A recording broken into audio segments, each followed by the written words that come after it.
Bonjour et bienvenue dans cette nouvelle vidéo. Aujourd'hui, j'aimerais te parler de la libération émotionnelle. Pour moi, la libération émotionnelle, ce n'est absolument pas se débarrasser de quelque chose. C'est se libérer de ce qui nous empêche d'être nous-mêmes. Donc, c'est pas du tout la même chose. Pendant longtemps, je croyais moi-même que le problème, c'était la douleur, l'émotion en elle-même.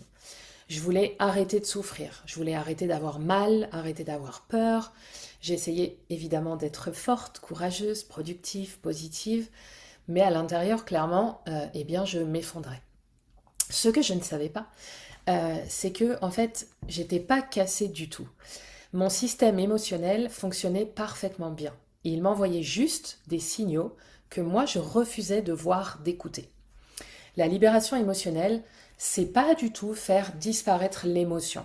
C'est comprendre ce que cette émotion vient nous dire, la laisser circuler, lui permettre de faire son travail et puis la libérer. Et donc, une émotion, c'est pas du tout une ennemie, c'est une information et c'est une information hyper précieuse. Parce que tant qu'on fuit cette émotion, nos émotions, elles s'amplifient. Quand on les accueille, on peut les transformer.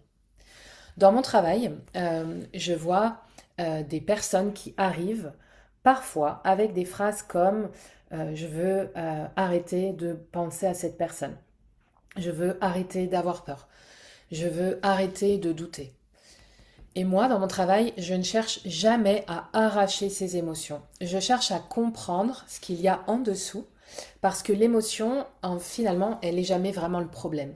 L'émotion, elle est précisément le message. La libération émotionnelle, c'est vraiment, selon moi, un processus qui se passe dans le corps, pas dans le mental. Ça se passe dans le corps et dans l'inconscient. Ça ne se fait pas avec la volonté, seulement ça se fait aussi avec le système nerveux. Alors imagine, tu vis quelque chose eh bien, de douloureux. Ton corps se met en mode protection. Donc il se contracte. Il est en hypervigilance ou en retrait. Tu ressens de la colère. Tu es dans la fuite. Tu es dans une forme de dissociation également, c'est possible. Tout ça, ce sont des mécanismes brillants, intelligents et surtout biologiques, physiologiques, d'accord? Donc le vrai problème, c'est pas que tu réagis, c'est que tu restes bloqué dans cette réaction, même après que le danger soit passé. Et c'est ça précisément qui crée eh bien, des souffrances et puis des schémas répétitifs tout simplement. C'est toujours les mêmes situations, les mêmes choix, les mêmes relations, les mêmes réactions aussi. Donc en fait, qu'est-ce qui se passe? Ton inconscient essaye simplement de te protéger, parfois contre un danger qui n'existe plus. Donc la libération émotionnelle, ça consiste à aller libérer l'origine de cette réaction, de cette émotion, la racine émotionnelle, l'événement, la trace émotionnelle, le souvenir corporel. Et finalement, permettre au corps de se réinitialiser. C'est vraiment comme un reboot en fait. Et quand cette racine eh bien, se libère, ce qui est vraiment incroyable et très touchant, c'est que eh bien, les comportements, les vies changent naturellement, euh, sans forcer, sans se battre contre soi-même, sans lutter, surtout pas. Donc, tu n'as pas besoin d'essayer d'être différent, différente. Tu deviens, en fait, différent, différente. Libérer la blessure, ça change vraiment l'histoire. Et là, les choses vraiment commencent à se réaligner parce que tu t'autorises ce qui avant était considéré comme étant, par exemple, trop intimidant. Tu lâches ce qui ne t'appartient plus ou ce qui n'est plus pour toi. Tu t'affirmes, mais sans dramatiser. Tu t'autorises à faire ce qui te met en joie. Tu arrêtes de minimiser ta valeur. Tu choisis ce qui t'élève, vraiment. Euh, et puis, moi, ce que j'adore dans la libération émotionnelle, c'est que j'observe que quand on traite la racine, la transformation est vraiment durable. Alors, comment on libère? Pas en intellectualisant, pardon, pas en se forçant, pas en se racontant une histoire positive, pas en se faisant violence, en étant dans la force. Non, on libère en vivant dans un cadre sécurisé, ce qu'on n'a jamais osé sentir, en laissant revenir ce qui était enfoui, en laissant sortir ce qui était eh bien, retenu depuis si longtemps. Et donc, on permet au corps de finalement eh bien, fermer, compléter, fermer une boucle qui était restée ouverte, et dans le passé bien souvent. Donc, pleurer, euh, c'est pas forcément libérer, parfois oui, parler non plus, comprendre non plus. La libération émotionnelle, en fait, c'est une rencontre intime avec soi-même. C'est une forme, pour moi, de réconciliation. C'est comme un accord de paix qu'on se fait avec soi-même. Alors, c'est pas toujours confortable, c'est sûr, mais vraiment, c'est réparateur. Et quand ça se fait dans la sécurité, dans un cadre sécurisé, avec des outils adaptés, avec une présence bienveillante, et bien le corps, il fait exactement ce qu'il sait faire depuis toujours. Naturellement, il guérit.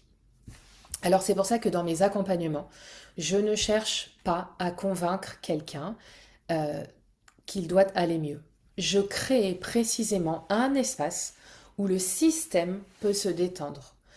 Un espace où cette personne se sent suffisamment en sécurité, c'est très important, pour eh bien, lâcher enfin la protection et puis laisser émerger l'émotion derrière. Euh, cette force-là, elle libère vraiment.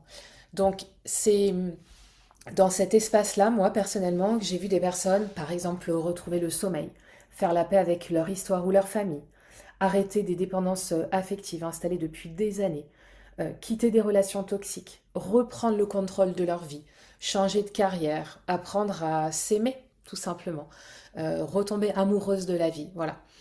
Et ce n'est pas parce que ces personnes sont devenues plus fortes, certes oui, mais surtout parce qu'elles sont redevenues ou devenues parfois elles-mêmes, voilà. Donc si je devais résumer en quelques mots, je dirais que la libération émotionnelle, c'est vraiment arrêter de survivre pour commencer ou recommencer à vivre.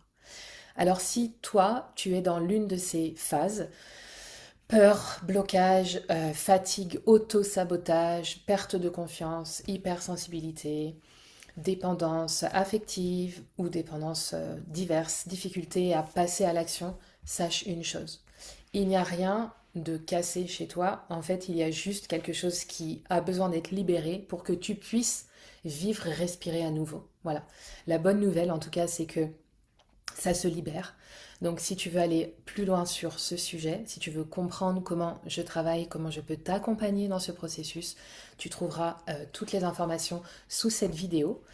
En attendant, pense à ceci, tu n'as pas besoin d'être fort ou forte pour guérir, tu as besoin d'être vrai. Et ça, tu l'as déjà en toi. Alors je te dis à très bientôt pour une nouvelle vidéo. N'hésite pas à partager cette vidéo à quelqu'un si elle t'a plu ou si elle peut aider quelqu'un. Et puis, je te mets toutes les références sous cette vidéo. Pense à liker, s'il te plaît, pour soutenir ma chaîne. Je te dis à très bientôt et d'ici là, prends soin de toi.